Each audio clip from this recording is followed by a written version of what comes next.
एक बूढ़ी औरत अपने घर के कोने में ठंड से तड़प रही थी। जवानी में उसके पति का देहांत हो गया था। घर में एक छोटा सा बेटा था। उस बेटे के उज्जवल भविष्य के लिए उस माँ ने घर घर जाकर काम करते करते बहुत थक जाती थी, लेकिन फिर भी आराम नहीं करती थी।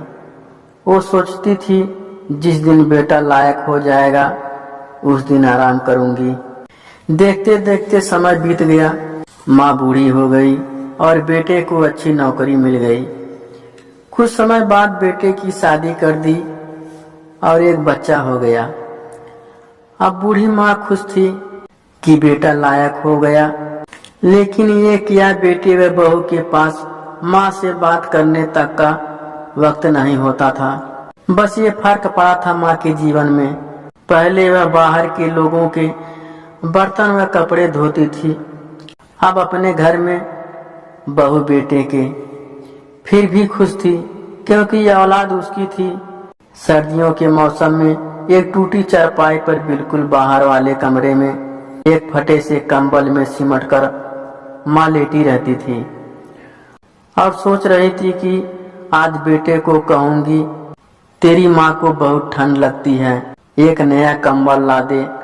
शाम को बेटा घर आया तो माँ ने बोला, बेटा मैं बहुत बूढ़ी हो गई हूँ, शरीर में जान नहीं है, ठंड सहन नहीं होती, मुझे नया कंबल दे दे।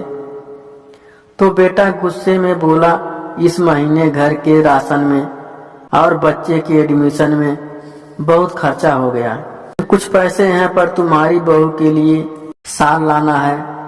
वो बाहर जाती है, तुम तो घर में रहती हो, सहन कर सकती हो। ये सर्दी निकाल लो, अगले साल ला दूंगा। बेटे की बात सुनकर माँ चुपचाप सिमट कंबल में सो गई। अगले सुबह देखा तो माँ इस दुनिया में नहीं रही। सब रिश्तेदार पड़ोसी एकत्रित हुए। बेटे ने माँ की अंतिम यात्रा में कोई कमी नहीं छोड़ी थी। माँ की बहुत अच्छी अर्थी सजाई थी। बहुत महंगा साल माँ को उड़ाया था। सारी दुनिया अंतिम संस्कार देखकर रह गई थी। हमको भी हर जन्म में भगवान ऐसा ही बेटा मिले, मगर उन लोगों को क्या पता था कि मरने के बाद भी एक माँ तड़प रही थी, सिर्फ और सिर्फ एक कंबल के लिए। मेरा उद्देश्य इंसानों के अंदर मर चुकी इंसानियत को जिंदा करना है। अगर मेरी कहानी आपके दिल को छू गई हो तो माँ को समय प्रेम दोनों दो।